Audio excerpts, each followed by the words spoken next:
pesquisadora do Núcleo de Pesquisa Direito Achado na Rua da Universidade de Brasília, que estuda justamente a formação do direito que vem da articulação social, não é? Do exercício da cidadania, até que essa reivindicação tenha solução, vire um direito e venha a ser um direito institucionalizado, podemos dizer assim?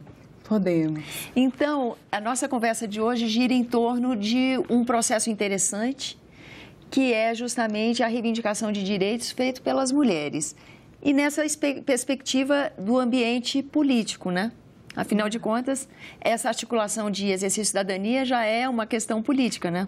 Exatamente. Bom, o que a gente pode falar a respeito? Porque, por exemplo, a participação feminina na política é tema constante no Congresso Nacional. Nós temos aqui reflexões, nós temos ações, nós temos organizações como a bancada feminina, que une deputadas e senadoras nesse empenho e na valorização do trabalho da mulher na política.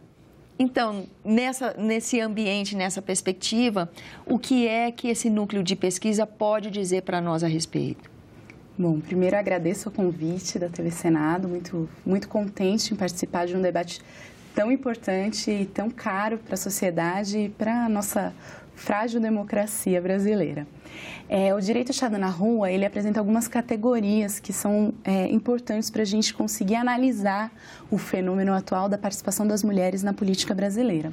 Uma delas é a categoria sujeito coletivo de direitos, que são as organizações, os sujeitos que se formam num processo de identificação de direitos ausentes e de luta para construí-los. Então, a gente entende a luta como um elemento que funda o processo de construção do direito e que fomenta todo ele, porque o direito está para além da institucionalidade, né? O direito ele também precisa ser concretizado na realidade, na vida concreta das pessoas. Então, por exemplo, o direito à igualdade salarial, que é previsto na Constituição, ele não vale nada se na vida concreta esse direito realmente não estiver presente na vida e nos salários mensais que as mulheres recebem. Outra categoria importante, então, é o sujeito coletivo de direitos que luta para construir, para instituir o direito reivindicado e ele luta na rua, entendendo a rua como uma metáfora para um espaço político de reivindicação dos direitos populares. O poeta Cassiano Ricardo, ele fala, né, a rua da reivindicação social, a rua que é uma aula de esperança, a rua onde cada um de si é um pouco mais, onde cada um é um pouco mais dos outros do que de si mesmo. Então, nesse processo de organização política, de organização social através de sujeitos coletivos de direito e de reivindicação na luta social, esses coletivos passam por um processo de formação de consciência. Então, muitas vezes, quando surgem sujeitos coletivos para reivindicar um direito específico, no processo dialético de construção desse direito, eles passam a compreender uma desigualdade de poderes dentro da nossa sociedade e lutar pela reestruturação das relações de poder. Tem uma jurista costarriquenha que chama Alda Fácil, que tem uma atuação bastante interessante nas cortes internacionais, que ela usa uma metáfora para falar sobre a participação política das mulheres. Ela diz que existe uma torta, e essa torta, ela está dividida de maneira desigual, as mulheres têm um pedaço menor. Então, as mulheres percebem essa divisão desigual e reivindicam um pedaço maior dessa torta. No processo de luta por um pedaço maior da torta, elas percebem que, na verdade, não é só a divisão que está desigual, é a forma com que essa torta é construída. Então, elas reivindicam também uma nova construção, uma outra receita. E a gente vê isso no processo político, por exemplo, de 2018, em que as mulheres, elas iniciam o processo eleitoral reivindicando maior representatividade feminina na Câmara, no Senado. Nas casas legislativas. Nas casas legislativas. E neste processo de reivindicação, a gente vê um protagonismo feminino na ocupação das ruas, por exemplo, no dia 28 de setembro, que mais de 250 cidades brasileiras tiveram suas ruas tomadas pelo protagonismo das mulheres, que reivindicavam mais do que o direito de representatividade política, mas reivindicavam trazer para a centralidade do debate a discussão dos seus direitos. como, por exemplo, as crianças pequenas terem aulas presenciais, como o direito à igualdade salarial. Então, a gente vê que nessas eleições, por exemplo, em 2014, na Câmara a gente teve 10% de mulheres eleitas. Em 2018 tivemos 15%. No Senado, infelizmente, continuamos com 9%. Se não me engano, 7 senadoras apenas eleitas, tanto em 2014 como em 2018. Mas a gente compreendeu que, para além da reivindicação de mais mulheres, maior representatividade feminina, nós somos 77 milhões de votos, nós somos 52% do eleitorado. Então, que a gente pode e deve pautar os nossos direitos como centrais no debate e nas propostas dos candidatos. E a gente vê isso claramente do começo das eleições para agora, onde os candidatos já não se permitem mais dizer, ou pelo menos se monitoram para não dizer machismos, para não ter posturas misóginas, apesar de alguns deles terem suas posturas misóginas bastante conhecidas, né? E nesse processo também é interessante que a gente percebe que desde a redemocratização, esse processo de 2018 traz um dado bastante interessante, que é as mulheres votam diferente dos homens. No primeiro turno, as intenções de voto em um candidato eram cerca de 60% entre os homens e 39% entre as mulheres. A rejeição de determinado candidato entre as mulheres era mais de 50%, enquanto nos homens era muito, muito baixa. Então, a gente percebe que mulheres e homens votam diferente. E as mulheres, nesse processo de formação de consciência, de luta de ocupação das ruas, começam a pautar e assim entender como um sujeito coletivo capaz de instituir os seus direitos. E não só um direito específico, mas de reconstruir as relações de poder. A ida às ruas em setembro, no final de setembro, esse tipo de movimento, analisando como você descreveu todo o processo que acontece com o direito achado na rua, detecta-se uma demanda.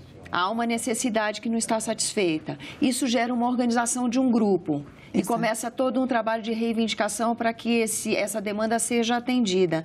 Daí ele vai andando, é um processo que vai chegando ao institucional, não é? O reconhecimento de um direito. E que essa caminhada é transformadora. Ao longo dessa caminhada, quem participa dela amplia seus horizontes ao entender o que é um cidadão e o que é a organização social.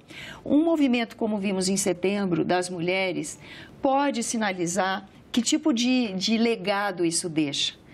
Que tipo de despertar isso acontece a partir de uma manifestação grande e significativa como a de setembro. Há uma expectativa de que, a partir daí, floresçam organizações que interfiram mais no processo de formação de leis, de exercício da efetivação de políticas públicas. É essa a expectativa? Bom, essa com certeza é a nossa expectativa como coletivo de direito achado na rua, como pesquisadora. A Simone de Beauvoir, ela tem uma frase bastante interessante, que ela diz que basta uma crise política, econômica ou social para que os direitos das mulheres sejam questionados. Acredito que nesse processo eleitoral, nós mulheres, como um sujeito coletivo, né, numa dimensão coletiva, compreendemos isso. Estamos numa crise e tivemos vários dos nossos direitos questionados. E respondemos à altura, né? Ocupamos as ruas para fomentar esse processo de construção. Por exemplo, igualdade salarial. Igualdade salarial, como a gente disse no começo da entrevista, já é previsto, já está constitucionalizado esse direito, mas a realidade concreta muitas vezes se expressa de uma maneira diferente. Então, a gente vê que há um aprendizado coletivo, há uma formação de consciência coletiva da nossa capacidade política como mulheres de instituir, de reivindicar os nossos direitos. Então, nos entendemos como um sujeito coletivo de direitos capaz de promover a luta social, de ocupar as ruas e de lutar pela construção desse direito. Acredito que esse é um processo histórico de formação e de percepção coletiva que tende a caminhar no sentido de que cada vez mais estejamos presentes, resistindo, lutando e reivindicando pela construção dos nossos direitos. E mais, uma compreensão de que não são liberdades ou direitos individuais apenas, né? Nessa dimensão coletiva. Roberto Lira Filho, que é o fundador do Direito Achado na Rua, ele tem também uma frase bastante interessante, que ele diz que o processo de libertação não é uma tarefa que se cumpre isoladamente, é uma tarefa que se cumpre em conjunto, porque é uma tarefa histórica. Então, acho que as mulheres também percebem isso, que temos que nos articular em coletivo para garantir que os nossos direitos sejam respeitados. Falando em coletivos, esse movimento acontece num contexto de movimentação mundial, né? Nós não estamos falando de um caso isolado, um processo isolado brasileiro. Ele também está inserido num contexto mundial, né? Contemporâneo, não é? Exato. Na Argentina, por exemplo, a gente teve também manifestações bastante massivas das mulheres, há alguns meses atrás, pelos direitos reprodutivos, né, pela legalização do aborto. A gente vê também manifestações de mulheres na Europa. Então, acredito que nós mulheres estamos cada vez mais assumindo o nosso potencial, a nossa capacidade política. Já dá para a gente aferir a importância que teve em garantir recursos para candidaturas femininas nessa eleição, ou ainda é cedo para a gente analisar isso? Acho que esse é um processo, né? A gente precisa, com certeza, de mais mulheres. Ainda temos um número bastante baixo.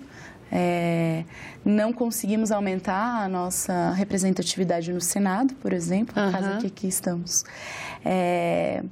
Mas acredito que esse é um processo que vai precisar de bastante luta feminina, de bastante dedicação, porque quando nós exigimos maior espaço de poder, certamente alguém vai ter que abrir mão de seus privilégios, né? Então, certamente vamos encontrar resistência, já estamos encontrando.